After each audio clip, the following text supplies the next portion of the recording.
Doctrine को अपना इस चेंज किया है आपका एक जो इस टाइप का कोई मित्रों, ये जो स्टूडेंट्स की डिमांड है, जिस विषय पर उन्होंने मुद्दे उठाए हैं पेपर लीक का, सबसे पहले तो मेरा आग्रह है कि हमें इसका राजनीतिकरण नहीं करना चाहिए और इसमें से राजनीतिक लाभ लेना उचित नहीं है। यह एक गहन समस्या है और इस समस्या का गहनता के साथ चर्चा होने की आवश्यकता रहती है। मैं यहाँ यह भी कहना चाहता हूं, भारत की संसद में विपक्ष के नेता श्रीमान राहुल गांधी जी ने एक प्रस्तुतिकरण दिया और उस प्रस्तुतिकरण में उन्होंने लगभग 150 पेपर लीक के बारे में उन्होंने चर्चा की। ये जांच का विषय है और सरकार एक जिम्मेवार सरकार है, इसलिए निश्चित रूप से हर एक बात का जवाब जांच के साथ साथ जनता के सामने, देश के सामने दूध का दूध और पानी का पानी रखेगी। लेकिन मैं ये ज़रूर कहना चाहता हूँ कि जो सरसरी तौर पर मुझे ध्यान में आया है, जो मैंने पेन डाउन किया है, वो आपके साथ मैं ज़रूर चर्चा करूँगा। अगर मैं बात करूँ जम्मू कश्मीर में सर्विस सिलेक्शन बोर्ड के एग्जामिनेशन में पेपर लीक हुआ, जहाँ पर कांग्रेस और एनसी की सरकार है, नेशनल कॉन्फ्रेंस की। उसी तरीके से Himachal Pradesh school examination board में उसमें पेपर लीक हुआ, जहाँ कांग्रेस की सरकार है। उसी तरीके से झारखंड में JAC में हिंदी और साइंस के पेपर लीक हुए झारखंड, जहाँ पर कांग्रेस और झारखंड मुक्ति मोर्चा की सरकार है। तेलंगाना में वहाँ पर इंटरमीडिएट के लैंग्वेज के पेपर लीक हुआ और वहाँ पर भी हमको मालूम है कि कांग्रेस और CPI की सपोर्टेड सरकार है। तेलंगाना में SSC में लैंग्वेज के पेपर लीक हुआ और वहाँ भी तेलंगाना में कांग्रेस पार्टी और CPI की सपोर्टेड सरकार है। तमिलनाडु में BEd के कोर्स पेपर में वहाँ पर जो जिसे हम कहते हैं Tamil Nadu teachers education university board, वहाँ भी पेपर लीक हुआ। वहाँ भी उस समय विपक्ष की सरकार थी। वेस्ट बंगाल में पुलिस कांस्टेबल का रिक्रूटमेंट एग्जाम पेपर लीक हुआ, वहाँ उस समय TMC की सरकार थी। पंजाब में Punjab subordinate service selection board, इसमें ग्रुप B के एग्जामिनेशन में इसमें भी पेपर लीक हुआ और मैल प्रैक्टिसेस भी हुए हैं। उसी तरीके से केरला में स्टेट में PSC के 26 एग्जाम पेपर में इरेगुलरिटीज हुई हैं। कर्नाटक में जहां पर कांग्रेस की सरकार है, वहां भी प्रेपरेटरी बोर्ड एग्जाम में पेपर लीक हुआ, PUC के पेपर में लीक हुआ। तो इस तरीके से मेरे को तो ये कुछ नाम मैंने लिए हैं अभी। ये इसकी बहुत लंबी फेयर लिस्ट है जिसके बारे में हम चर्चा चाहेंगे कि जब चर्चा हो। लेकिन मैं पूछना चाहूँगा विपक्ष के नेता से, राहुल गांधी जी से, कि आप सिलेक्टिव क्यों हैं? Why are you so selective? आपने यूपीए की और यूपीए के सपोर्टेड सरकारों को, जिसे हम इंडी गठबंधन कहते हैं, इंडी अलायंस कहते हैं, उनकी गवर्नमेंट्स के बारे में आपने क्यों नहीं चर्चा की? क्यों आपने अपने आप को उससे अलग रखा? यह स्पष्ट बताता है कि आपका उद्देश्य छात्रों का हित नहीं है। आपका उद्देश्य एजुकेशन में बढ़ोतरी हो, एजुकेशन की क्वालिटी में बढ़ोतरी हो, स्टूडेंट्स को जस्टिस मिले, इसमें आपका इंटरेस्ट नहीं है। आप स्टूडेंट्स के विषयों को, डिमांड्स को लेकर के आप पॉलिटिकल माइलेज लेना चाहते हैं, राजनीतिक रोटियां सेकना चाहते हैं, जो कि दुर्भाग्यपूर्ण है।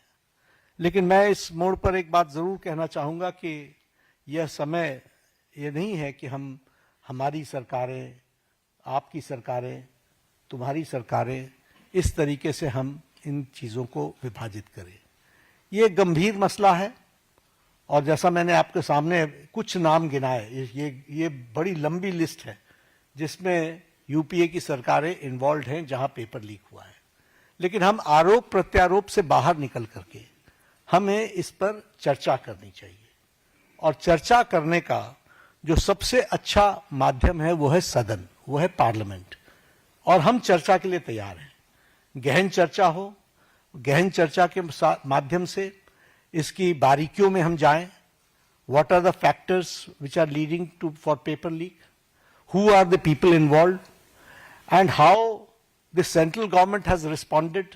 हमने किस तरीके से, जब हमारे ध्यान में कोई पेपर लीक आया है तो हमने किस तरीके से इसको एड्रेस किया है, और बाकी सरकारों को भी किस तरीके से इसमें एड्रेस करना चाहिए। क्या बिंदु हैं जिसके बारे में हमको गहराई से चिंतन करके उसका कोई रास्ता निकालना चाहिए, ताकि हमारे छात्रों के साथ जो करोड़ों में हैं उनके साथ अन्याय ना हो। और भारतीय जनता पार्टी एनडीए इस मामले में मोदी जी के नेतृत्व में बहुत गंभीर है, और बहुत गंभीरता से हमने इन विषयों को लिया है, और इसीलिए हमने चाहा है कि संसद में इसकी चर्चा हो। Short duration discussion, long duration discussion, business advisory committee में आप तय करो कितना समय आपने लेना है, 12 घंटे लेना है, 18 घंटे लेना है। राज्यसभा में मैं लीडर ऑफ द हाउस के नाते मैंने हमेशा इस बात को माना है कि जो विपक्ष जितने आवर्स तय करे, हम चर्चा के लिए तैयार हैं, सरकार चर्चा के लिए तैयार है, और विपक्ष को इस बात को ध्यान में लेकर के उसे गोल पोस्ट नहीं चेंज करना चाहिए। हम आरोप नहीं लगा रहे हैं, आरोप प्रत्यारोप नहीं होना चाहिए। हम इस समस्या का किस तरीके से निदान कर सकते हैं उसके बारे में हमको सोचना चाहिए, और पार्लियामेंट सबसे उपयुक्त फोरम है जहां हम गहराई से इसकी चिंतन कर सकते हैं। ड्यूरेशन विपक्ष तय करे और उसमें हर एक एस्पेक्ट्स के बारे में चर्चा हो, और हम कोई ठोस नीति लेकर के आए, क्योंकि बच्चे कोई हमारे हैं, आपके हैं, वो देश के भविष्य हैं, और देश के भविष्य की चिंता करना हमारी जिम्मेवारी है, और हमारी जिम्मेवारी में सरकार के साथ साथ विपक्ष की जिम्मेवारी भी है। इसलिए विपक्ष भी अपनी जिम्मेवारी को निभाए और हम सब साथ मिलकर इसका समाधान करें, और कोई स्थायी समाधान की दिशा में हम आगे बढ़ें, ऐसा मैं निवेदन करना चाहता हूं। आज मेरी तरफ से इतना ही कहना है। मैं फिर आपको आश्वस्त करता हूं कि मोदी जी के नेतृत्व में चलने वाली सरकार जिम्मेवार सरकार, रिस्पॉन्सिबल गवर्नमेंट, रिस्पॉन्सिव गवर्नमेंट, ये हमेशा आतुर है कि सभी बातों की संसद में चर्चा होनी चाहिए, और हम चर्चा के लिए तैयार हैं। एक मिनट 2-3 सवाल ले पाएंगे, ज्यादा सवाल ले नहीं पाएंगे हम लोग। आमोद राय।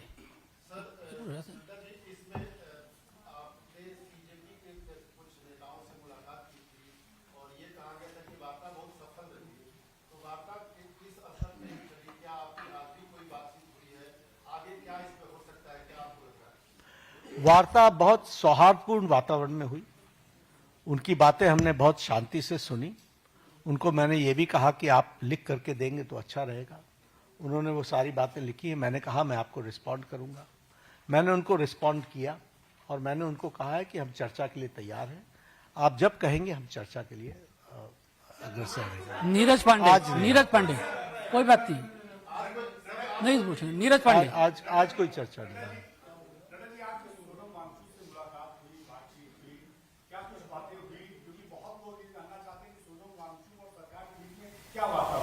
हम तो उनका हालचाल पूछने गए, उनकी शिफ्टिंग हुई सफदरजंग से, हम वो मेदांता में पहुंचे, तो एक तो वो आईसीयू में थे, तो वहां पर बहुत रिस्ट्रिक्टेड वातावरण होता है, लेकिन उसके बीच में हमने उनका हालचाल पूछा, उनके बेटरमेंट की बातचीत हमने की, और हमने कहा कि आप अपना अनशन तोड़िए और आप मुख्य धारा में शामिल होकर के बच्चों को सही डायरेक्शन की तरफ आप ले जाएं। हमारा सरकार सारी विषयों के बारे में चर्चा करने के लिए खुली है, और वो हमेशा उसको एड्रेस करेगी।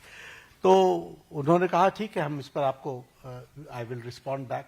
आज उन्होंने पत्र लिखा है मुझे, ओपन लेटर लिखा है। हम उस पर जवाब देंगे और जवाब दे करके वार्ता आगे बढ़े, इसकी हम चिंता करेंगे। Jatin Thakkar,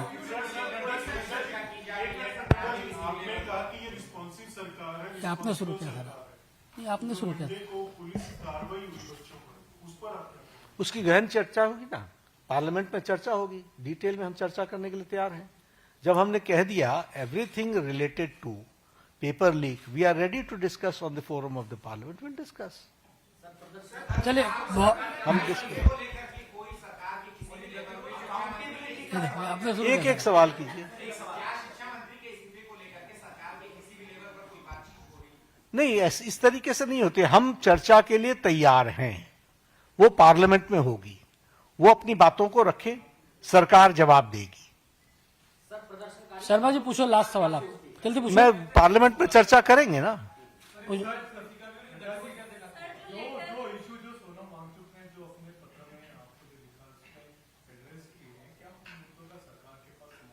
we will respond, हम रिस्पॉन्ड करेंगे। उन्होंने लिख करके दिया, हम रिस्पॉन्ड करेंगे। बहुत बहुत धन्यवाद आप सब लोगों का।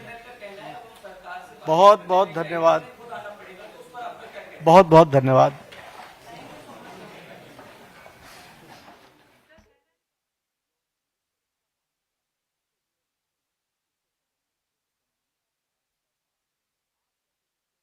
तैयार है पेपर लीक रोकने के लिए चर्चा की जाए।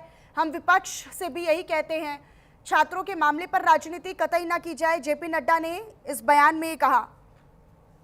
दरअसल आप जेपी नड्डा को सुन रहे थे, उनकी ओर से कहा गया कि बच्चे देश का भविष्य हैं, भविष्य की चिंता करना हम सबकी जिम्मेदारी है।